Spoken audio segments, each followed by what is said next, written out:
Happy Psych! So it is Wednesday, in case you don't know the day. Playing a little White Stripes for you, taking you back to the early 2000s. If you don't know the White Stripes or Jack White, then you are definitely missing out on a great portion of rock and roll. Let's go ahead and lower this and let's get started for today. Today, we're going to be talking about two main topics, and that's creativity and then divergent and inductive reasoning. We're going to be talking about creativity, inductive and deductive reasoning. There we go.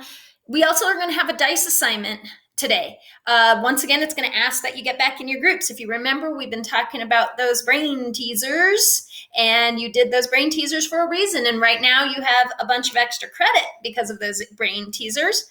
But there's also going to now be an assignment with it if that becomes our dice assignment. So let's get started and we'll talk about that today. So we are continuing to learn about our thinking and the strategies of thinking, the obstacles of thinking. And today we're going to go into another area of thinking, and that's creativity. So creativity, it is a practiced type of thinking. You know, some people will say things like, oh, they're just naturally creative. No, that's really not a thing. Okay. The more we practice creativity, the more we are creative. You know, when you were a kid and you used to make up storylines, or you play a game like a house, or maybe you made up your entirely own game, that's creativity. And the more you practice it, the better you become at creativity. Now, unfortunately, our schooling system doesn't really promote creativity other than things like the arts, art class, photography class, theater. Those types of things promote creativity. Otherwise, a lot of times in our class, we're doing what's called convergent thinking.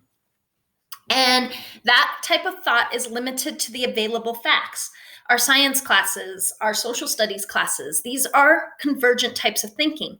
So our school system doesn't really promote creativity. We promote more convergent types of thinking. And that's one of the biggest criticisms of our school system. That's why your teachers love things like project-based learning, because it does allow for a faction of creativity on your part. Today, this week, we've seen the creativity with the album covers. If you haven't had a chance to peruse through everybody's album covers, I love it. Actually, maybe getting a hold of some of you. I'd like to post them publicly. Some of these album covers, I think that it would give some good humorous relief for some people out there. So convergent thinking, though, is definitely more of our school type of thinking, unfortunately. Now, I always use this example in class, and of course, we're not in class, so I want you to think instead of draw trees. I want you to think about a tree. Get a picture of a tree in your head, okay? Got it? Okay, got a picture of a tree in your head. So, when we use convergent thinking, we're going to picture what is available, a tree that is factually available to us. So, for instance, we probably pictured a tree that looks something like this. We either pictured the deciduous tree or a coniferous tree, but maybe you did a little bit of outside of the box thinking. And maybe you're one of a few people that thought of a different type of tree. See, because our available facts around here would have us thinking of a coniferous or deciduous tree. But maybe some of you are daydreaming about being on the beach, okay? That would be maybe a little bit of divergent thinking, a thought process that attempts to generate multiple solutions to a problem, thinking outside of the box. Now, I didn't say this before. You should be taking notes on this. I did notice from my Monday lecture, right now, only about, I think 38 of you have viewed the video. You're not viewing the video, guys. You're going to suck on the homework, and your group is going to know it. So make sure you're taking these notes. These are important, okay? I'm not there to watch you take the notes. So step up, be an outstanding college student for this college credit. All right. So if you pictured a palm tree, then maybe you're doing a little divergent thinking. You're thinking outside of the box because our available facts are trees that are around us. If you pictured a different kind of tree, so it wasn't a deciduous tree, it wasn't a coniferous tree, it wasn't a palm tree, maybe you pictured a family tree. That would be completely divergent thinking. See, we get so set and formalized, our training is formalized to convergently think, we sometimes forget the other options of what a tree may be. All right. And that's kind of to a fault of our formalized education system. And so creativity, lack thereof, or having creativity can be either a strategy to problem solving, or it can actually be an obstacle to problem solving. So that's why it gets its own category. Okay. Our second subject today is deductive and inductive reasoning. These are hard to keep straight, so listen carefully. Okay. So we're going to start off with deductive reasoning. Deductive reasoning, you start with a conclusion and then you move to the details. So you guys are very used to deductive reasoning. Science is based on deductive reasoning. You start with a hypothesis, a conclusion, what you expect to happen, and then you test that hypothesis and you report on all of the evidence that may either prove that hypothesis correct or prove that hypothesis incorrect. Either way, the experiment works because you've drawn a conclusion and now you're looking for the evidence to either support or go against that conclusion. This links the premises with the conclusion.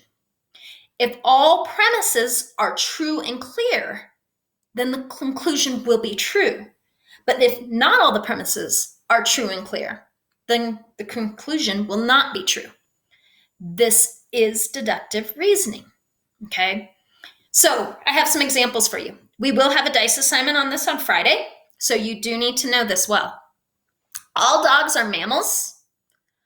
All mammals have hearts. All dogs must have hearts. So you see, we start with an overarching statement, and then we find the evidence to support that. All birds can fly. There's our conclusion. But now we look at the evidence. An ostrich is a bird.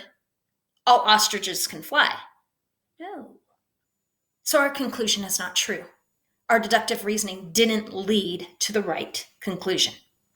Okay. So this is deductive reasoning, keeping that straight. All right.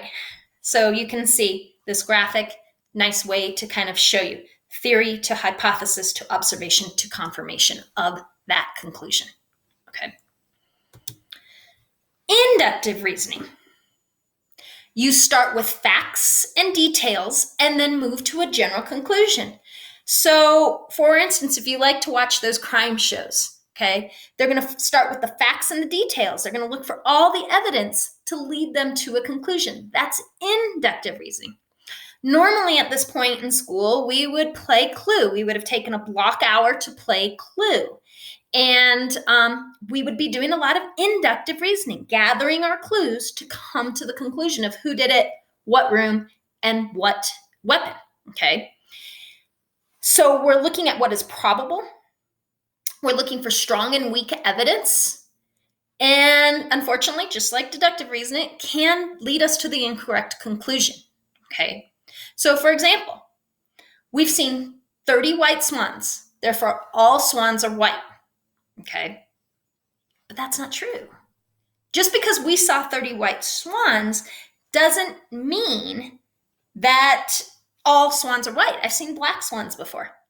So see how our inductive reasoning may lead us to a bad conclusion. All right.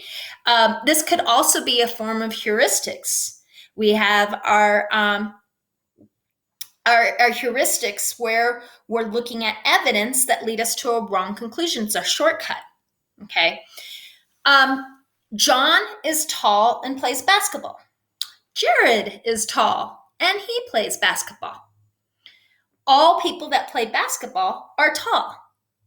Okay, those pieces of evidence leading to the conclusion, which we know could be kind of true, but not always. Okay, or what if the conclusion was all people whose names start with a J are tall? Okay, so inductive reasoning, we have to make sure that the evidence is strong and is probable. All right, so we see this. There's our inductive reasoning, how it goes upwards versus downwards with deductive reasoning.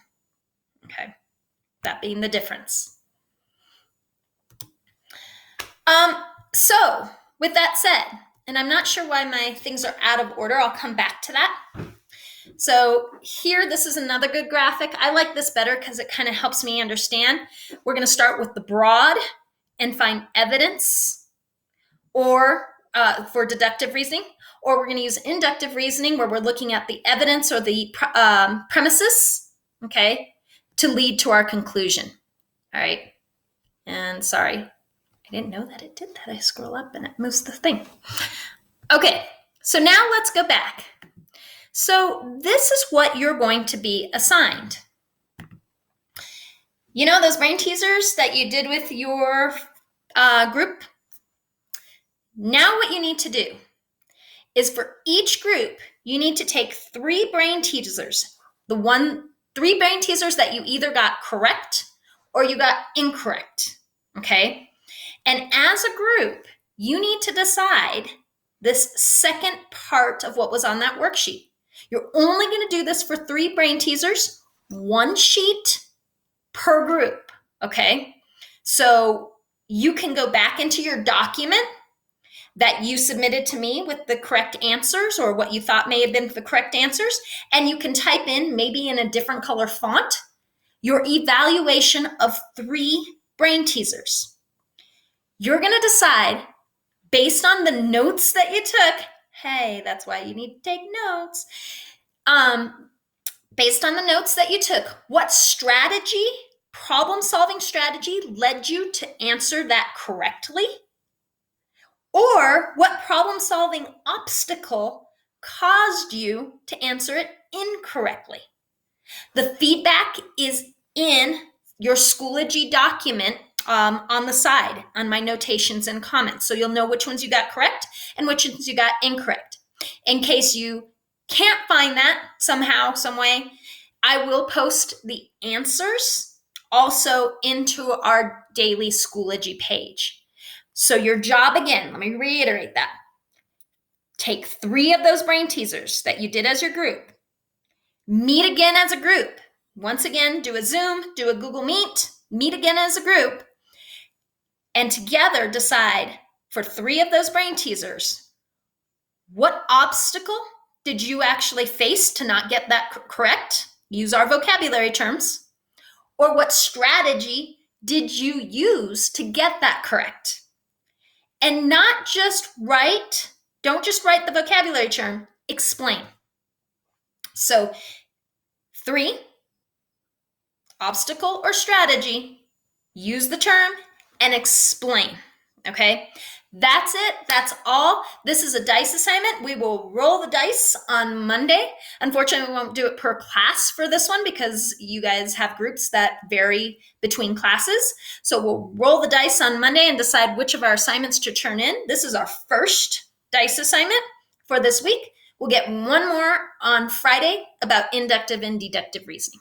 All right, so once again, have a wonderful Wednesday, and I will see you again on Friday. If you have any questions or comments, be sure to email me. If it's in the video here, I'll let you know. Check out the video. All right, guys, have a wonderful day, and hopefully you can get out there. It seems to be a nice sunny day. See you guys later.